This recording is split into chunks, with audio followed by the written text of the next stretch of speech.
a segunda parte da Avenida das Artes, tal como o prometido, artes plásticas, com 2 convidados, com o artista, pintor, designer de molduras também, galerista Rui Alberto e com o escultor Rodrigo Cabral, professor universitário também. Rui Alberto, obrigado pela presença na Avenida das Artes e vamos conhecer então esta tua dimensão do trabalho que passa pela pintura, que passa como galerista também, como designer, como um homem que trabalha também na área das medalhas, da medalhística, também o designer também de cartazes. Então conta-nos lá toda essa tua atividade. Este gosto pelas artes começou desde muito novo? Sim, eu trabalhei na maior empresa portuguesa de artes gráficas, com 14 anos e meio, devidamente oficializado, sindicalizado à época, que dava pelo nome Litografia Nacional, que era a maior em Portugal, onde se faziam grandes trabalhos, tinha-se uma grande secção de encadernação e, simultaneamente, fui estudar artes gráficas para a Escola Soares do Reis, que estava a meia dúzia de metros da Litografia Nacional. Mas o meu sonho foi sempre a pintura. À época era difícil os pais enquadrarem os filhos na pintura, apesar da minha professora aos 12 anos chamar os meus pais, na altura no ciclo, na Ramalho Ortigão, para estarem atentos a esse percurso, mas quando cheguei à escola estava matriculado nas artes gráficas, que na altura se chamava desenhador, gravador, litógrafo. Mas a pintura foi sempre por aí que eu quis. Coincidiu com a Galeria Alvarez, onde se faziam grandes colóquios, tinha eu 15, 16 anos, era o Delfim. E foi aí que o Rui também começou a expor com o Jaime Isidoro, não é?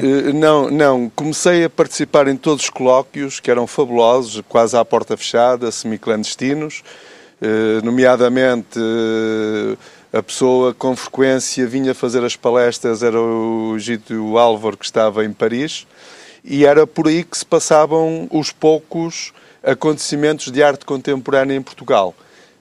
Era pela Galeria Alvarez, aqui no Norte. O resto era inexistente, excepto, é evidente, em Lisboa, a Gulbenkian, na Galeria 111... Mas também o Rui passou também, e referindo à atividade galerista, foi também pioneiro no Porto, numa das primeiras galerias que teve um capital importância, que podemos, se calhar, ver algumas delas, não é? Temos aqui alguns espaços. Sim, isso foi, à época, aquilo que se chama hoje a Rua das Galerias, estava projetado para ser aí, há 21 anos. Em 1991, não é? Já lhe perdi a conta, há 21 anos, sim. Foi nos Clérigos, no chamado Clérigo Shopping. Infelizmente eu fui a única pessoa que aderiu a esse projeto da Galeria de Arte. Depois a Sonai teve que reformular todo o projeto, que era para ser integralmente de artes, antiquários, galerias de arte e livrarias técnicas. Acabei por ficar, porque tinha já o projeto bastante avançado. Na altura foi o projeto desenvolvido a meu convite pelo Eduardo Souto Moura. Todos os projetos que estamos aqui a ver foram todos Eduardo Souto Moura. O primeiro há 21 anos, o segundo há 20 anos, salvo erro. Entretanto, a Sonai convidou-me a ficar com um espaço maior e aí inaugurei com uma exposição do Álvaro Cisa Vieira, que se chamou Madrid, o projeto era Madrid 2 Picassos no Parque Oeste. Foi uma exposição muito visitada, não era comerciável.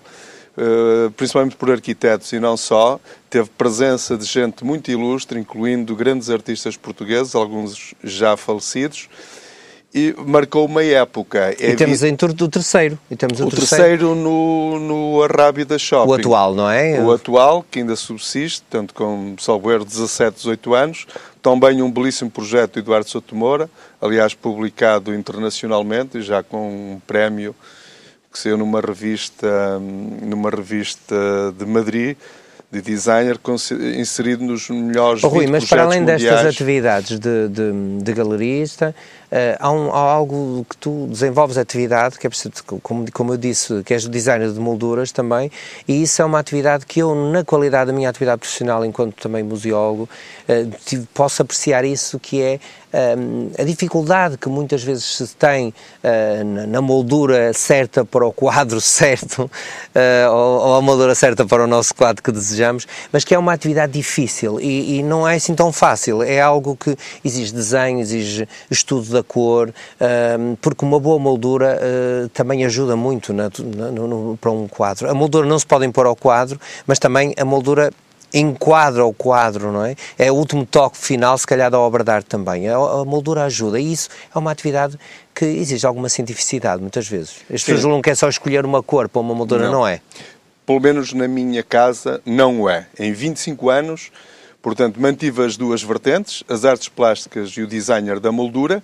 Os clientes são livres de comprarem os quadros onde muito bem entenderem, nas galerias, etc. Não é só no meu espaço. E eu desenvolvi a filosofia do designer, do respeito caso a caso, da envolvência da peça em si. Nem sempre estaremos a falar na complexidade do nome ou da complexidade da obra. Poderemos estar a falar em coisas muito simples, mas de valor afetivo muito grande. E a importância que eu dou, ou que nós damos, é exatamente a mesma. E ao contrário do que muita gente pensa, que o designer da moldura implica uma grande moldura. Não, é um erro crásseo. Eu posso criar uma moldura barroca, mas posso lhe dar a mesma importância numa moldura muito sóbria. Para mim o que conta é a absorção da composição, dos valores cromáticos do quadro, também perceber o grau de relação que o cliente tem e apresentamos sempre 2, 3 sugestões. Realmente não é fácil, pelo menos penso eu, com o profissionalismo, com a seriedade com que eu levo este projeto.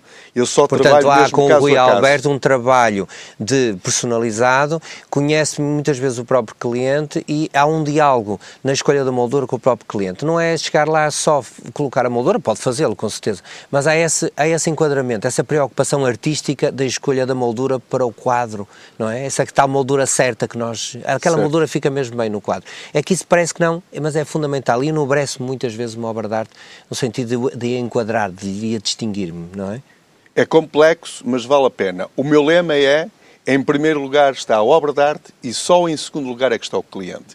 Eu digo isto sem qualquer complexo ao cliente. O cliente entende muito bem, até porque quando entra na minha loja já leva dados que ali terá que ser alguém que escolha e não o cliente a escolher. É evidente que muitas das vezes o cliente interfere, e muito bem, e há ideias interessantes. No entanto, ele facilmente compreende que o desenvolvimento que eu lhe dou, ou que nós lhe damos, pode ir para outras pistas que inicialmente não eram previsíveis na mente do cliente, mesmo até na minha mente. Eu tenho quadros de grau de complexidade grande e que me exige alguma concentração, e tenho casos que digo ao cliente que naquela altura não estou preparado para dar uma solução.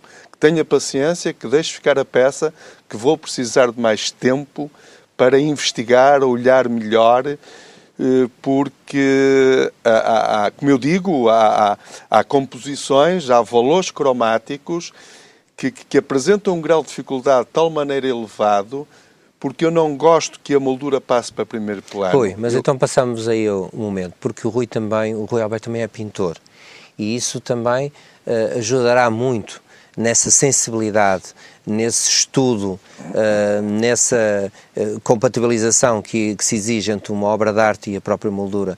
Mas o Rui, fala-nos agora um pouco dessa atividade, dessa sensibilidade também como pintor. Eu desde muito novo considerei que a arte é uma palavra muito abrangente. Ao contrário do que muita gente pensa, focaliza a arte na pintura, na escultura. Não. A arte, cada vez mais, é a minha perspectiva desde muito novo, é uma abrangência de muitas disciplinas, ok? E, portanto, tenho consciência que a relação que eu tenho com as artes gráficas, com que marcaram muito a tua obra, não é? Marcaram imenso, foram fundamentais para ter a postura que hoje tenho no designer da moldura. Sobre isso não tenho qualquer tipo de dúvida. O desenho está presente permanentemente. Sim, é esta absorção de N matérias criativas que eu tive a felicidade de construir ao longo dos anos, o cartaz, a medalhística, o logotipo, a pintura, o conhecimento teórico da história da arte que me permite, se calhar, ter alguma vontade nessa relação afetiva e, fundamentalmente, na relação criativa quando estou a desenvolver a moldura. Sinto-me bem. E por mim passam grandes obras, como passam coisas sem importância, mas o tal valor afetivo que é muito grande, que vai desde a foto de família até a um diploma de curso, ou uma medalha conquistada, por exemplo, nos Jogos Olímpicos, etc, etc. Ao faixo olímpico, por exemplo... De facto, ao conversar com o Rui Alberto, verificamos que tu não fazes a diferença, na verdade, entre a atividade profissional que te liga à arte, a tua atividade também enquanto pintor, enquanto artista também que és. De facto, na tua vida essa simbiose que tu permanentemente fazes e que há, no fundo, como dizíamos naquela conversa, preparamos esta entrevista, é a arte que te corre nas veias, não é? Sim, é uma vivência museológica o meu cotidiano, não é? Porque tenho essa felicidade, dado que não trabalho em série, portanto, aí a filtragem é muito grande. Portanto, esta vivência museológica também é enriquecedora e dá-me este grau de vontade e de satisfação para ser ainda melhor. Porque esta liderança ou esta relação com grandes quadros e com quadros menos interessantes, digamos assim, permite isso mesmo. É uma aprendizagem permanente. Rui Alberto, agradecemos a presença na Avenida das Artes e vamos ver a Galeria de Arte Rui Alberto, esse espaço magnífico de arte que se localiza a 18 km de Fundo Freixo, na Foz de Sousa, rigorosamente 1,5 km a seguir à barragem Levé Costuma. É muito simples. Do lado do Porto. Do lado do Porto, está no meio dos montes, numa rua sem saída, de onde eu sou, de onde fui criado e onde tenho 3 núcleos. A habitação, a oficina de molduras e o espaço de jardim e o meu ateliê, o chamado Jardim Pomar, em que vão passar esculturas do Rui Anaori, um projeto que durou durante um ano, e o Jardim Floresta, que ficará para outra fase a nível de projetos expositivos de escultura. Ou seja, eu quero pôr em confronto o Jardim Pomar por mim plantado, em confronto com o Jardim Floresta por mim plantado. Depois da descrição do Rui Alberto, vamos às imagens. Rui Alberto, muito obrigado pela presença. Muito obrigado. Então vamos às imagens da Galeria de Arte do Rui Alberto.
Professor Rodrigo Cabral, vamos continuar nas artes plásticas e agora mais propriamente na escultura. Obrigado pela sua presença na Avenida das Artes e vamos conhecer este homem, Rodrigo Cabral, professor, escultor, professor da Faculdade de Belas Artes, que foi também presidente do Conselho Diretivo dessa magnífica Escola de Belas Artes da cidade do Porto. Sr. Professor, muito obrigado pela sua presença. Sim, senhor.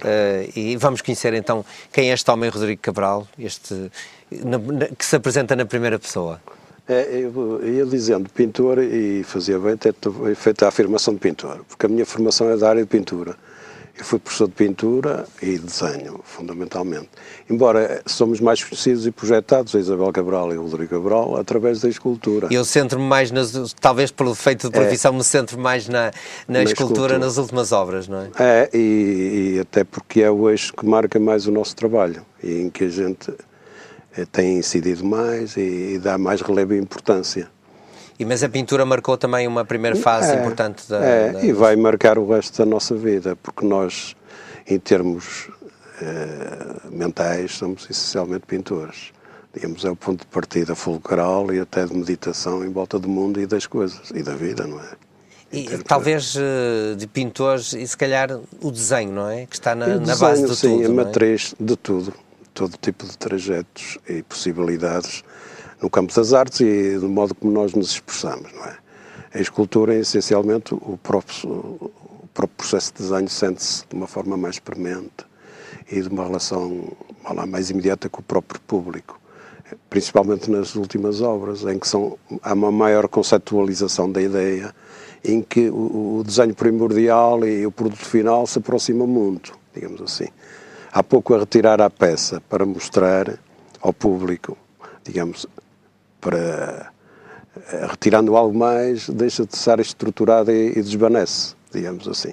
Sr. Professor, verifico que hoje em dia na sociedade há uma preocupação das pessoas muito grande, e o Sr. Professor que se tem dedicado a esta atividade das artes plásticas toda a sua vida, verifico que há um interesse muito grande das pessoas em geral preocupados com as artes e sobretudo a pintura, porque é uma forma de expressão, é uma forma de se tirarem de si muitas vezes algum sofrimento, ou até algum pensamento, alguma imaginação que querem transmitir ao mundo e fazem-na pela pintura. Isto também é uma forma quase antropológica do próprio homem, a expressão da pintura, que vai desde o tempo das cavernas até à atualidade, mas que se vulgarizou hoje com os materiais que se vendem.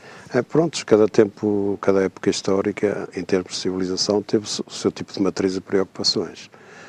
Na atualidade há um tipo de apetência do público em geral, na acessibilidade ao tipo de expressões artísticas variadas, e um pouco ao mundo de transversalidade que percorremos. Embora há disciplinas predominantes na história da arte, mas o mundo atual é marcado fundamentalmente por um plano de transversalidade, digamos assim. E esse tipo de possibilidades é obra, para nós, para a Isabel e para mim, através do nosso trabalho, tem valor puramente instrumental, embora seja importante como instrumentos que nós podemos correlacionar uns com os outros. Fundamentalmente são formas de nós pesquisarmos em termos existenciais a nossa relação com o mundo que nos cerca. O Sr. Professor está-se a referir à exposição que neste momento está patente na Casa Museu Teixeira Lopes e com obras precisamente da escultora Isabel Cabral e do Rodrigo Cabral, na sua pessoa, que é um trabalho conjunto que já fazem há alguns anos esta parte, esse trajeto comum, não é? E é sobre isso que estava a referir. Eu estou a contextualizar no sentido de percebermos e vermos nas imagens que neste momento vão passar no ecrã, precisamente esse espaço, essa magnífica exposição que podem visitar na Casa Museu Teixeira Lopes e em Vila Nova de Gaia, e que estão precisamente onde estão as peças de escultura da Isabel Cabral e do Rodrigo Cabral. Mas referia-se a este trabalho de escultura, por isso é que eu há momentos me estava a referir ao Rodrigo Cabral como escultor, precisamente partindo desta exposição, esta exposição que nos fala do tempo, Sr. Professor. Sim. Todo tipo de questionamento acerca das possibilidades de leitura do tempo, que nós temos várias matrizes, desde o chamado tempo linear, o tempo circular e outro tipo de tempos e de relações psicológicas com esse tipo de tempo. E no plano da representação da nossa existência através de formulações de arte, digamos assim. Eles são este tipo de obras, potenciam esse tipo de criação de campo mental. E, em certa medida, toda a arte, e acho que deve interessar a toda a gente, como fonte de conhecimento e de pesquisa desse próprio conhecimento, propondo avanços em termos de futuro. Não de uma forma de retórica, por vezes a arte é algo subtil, digamos assim. Esconde-se ao reconhecimento imediato das pessoas. Não quer dizer que ela não potencie uma relação significante com essas mesmas pessoas. Mas a arte esconde-se ou mostra-se? Ela esconde-se na medida em que, por vezes, não temos os dispositivos de relação imediata com ela. Ou seja, obriga a um esforço. É isso que eu quero dizer. Ou seja, obriga a construir um campo de aproximação àquilo que se quer ler. E não só as artes plásticas, a escultura, o campo da literatura, da música, todo tipo de expressão artística tem esse tipo de esforço, potencia esse esforço. Ou seja, embora toda a arte potencie também um campo de entretenimento potencial, não deve ser esse campo primordial na sua formulação.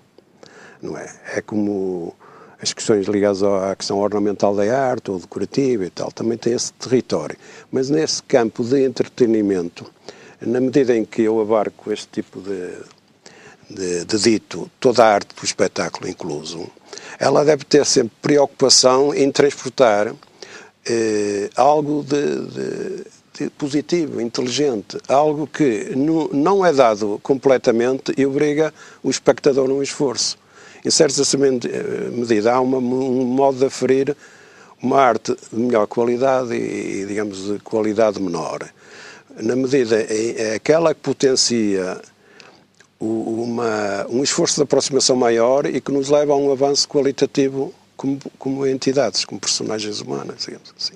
Daí também nessa explicação está por trás também essa procura da arte também enquanto investigação, enquanto conhecimento, sim, também essa divulgação que o professor Rodrigo Cabral faz também, com a Isabel Cabral também, na sua Galeria Serpente, na Rua Miguel Bombarda, onde se busca não mostrar só a sua obra, mas a obra de outros colegas artistas a obra também. Dos outros, a nossa é por mero acaso.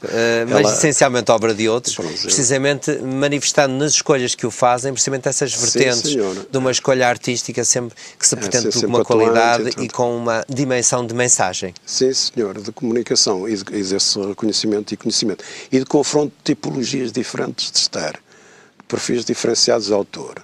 Embora a galeria seja marcada mais por um ascendente da fotografia na sua proposição, muitas vezes como modo específico, de especialidade, e utilizada como modo de realização de modelos de instalação e outro tipo de valores instrumentais que ela pode potenciar.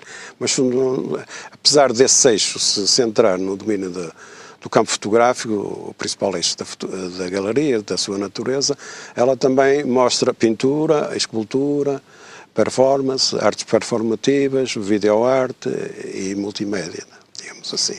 É um território vasto de pesquisa e de confronto. Por vezes, embora a Isabel seja a diretora da galeria, digamos assim, os marchands, nós assumimos numa vertente, muitas vezes de mecenato, mas provavelmente tipologia de um galerista típico, digamos assim. Temos um capital de risco muito elevado nas coisas que demonstramos. Dentro daquilo que as possibilidades de gestão de qualquer projeto têm de ter em conta, não é? A realidade física da sua existência e o suporte material. Digamos, a galeria tem de viver e de viver da sua relação com o público e o próprio mercado. A gente não deixa de ter isso em linha de conta. Mas não é essa marca o território principal da ação, digamos assim. É mais aquele que acentuou no campo do intelecto, dentro da nossa possibilidade económica ou financeira, e dentro desse tipo de confrontos e possibilidades que vamos dando aos autores que nos abordem, que nós abordamos e convidamos. Sr. Professor, a presença da escola, do ensino, também marcou a sua vida com força? Que remédio, digamos assim. Foi um gosto. É um gosto. E uma vocação. E uma vocação, mas em certa medida eu gosto de percorrer a vida como algo de circunstancial em muitos aspectos. Muitas vezes, mais do que nós temos com as coisas vêm ter connosco. E nós temos de as assumir e realizá-las. Em certa medida, a arte para nós é também um destino. É quase, não no sentido de condenado esse destino de uma forma negativa, mas é preciso também ter em conta que todo tipo de ação humana e a arte também transporta sofrimento. Ou seja, na conquista de uma relação com as coisas, muitas vezes há sacrifícios imensos, não no nosso caso particular, mas mesmo de autores e através da arte e noutro tipo de relações humanas, não é só na arte, não é? Muitas vezes a gente vê só mesmo a historiografia humana da civilização por lado só, digamos, dos grandes feitos e esquece o sofrimento implícito nessas realizações. A gente gosta. Embora a nossa arte pareça uma arte despejada desse tipo de... No fundo, a sua arte parte muito dessa pedagogia, desses sinais de pedagogia, desses sinais de conhecimento, de investigação, que ao longo da vida coroaram e têm coroado de êxito a sua obra enquanto professor, enquanto artista também, e agora também abrindo espaço a outros jovens e outros artistas que querem mostrar também exemplarmente os seus trabalhos e que, como disse, a Isabel Cabral e o Rodrigo Cabral têm-no feito. Sr. Professor, agradeço o seu testemunho de vida, de presença também, enquanto artista, e seguramente vamos ver essa exposição na Casa Museu Teixeira Lopes, que estará patente até aos finais, penso, de janeiro ou fevereiro, não é? E, portanto, na Casa Museu Teixeira Lopes, em Vila Nova de Gaia, podemos ver precisamente a exposição de Isabel Cabral e Rodrigo Cabral, que o título da exposição é... É uma questão de tempo. Uma questão de tempo. Então, estão os seus telespectadores convidados, eu é que agradeço também, despedindo-me do seu professor, e aos seus telespectadores, agradecendo também as notas que temos recebido no e-mail da nossa televisão e que sempre de apreço por este programa de atividades culturais que vamos evidenciando, e contamos também que nos enviem também propostas para programas de trabalhos que são desenvolvidos no campo das artes, da literatura, da pintura, da escultura, mas em geral também da dança, da música, como temos passado aqui nos anteriores programas. Portanto, estamos abertos também a que os seus telespectadores enviem as vossas propostas para podermos aqui também divulgar na sua RTV, Regiões TV, todo esse manancial de informação de cultural que a sua coletividade, no seu concelho, na sua freguesia, podemos aqui divulgar com carinho, com interesse e com a dimensão que o seu telespectador merece para todos nós. E é por isto que vamos fazendo o nosso Avenida das Artes. E é assim que me despeço para o próximo programa, agradecendo a sua presença nesta Avenida das Artes, o seu programa de atividade cultural, onde a cultura se vê e se revê na sua RTV. Muito obrigado. Até o próximo.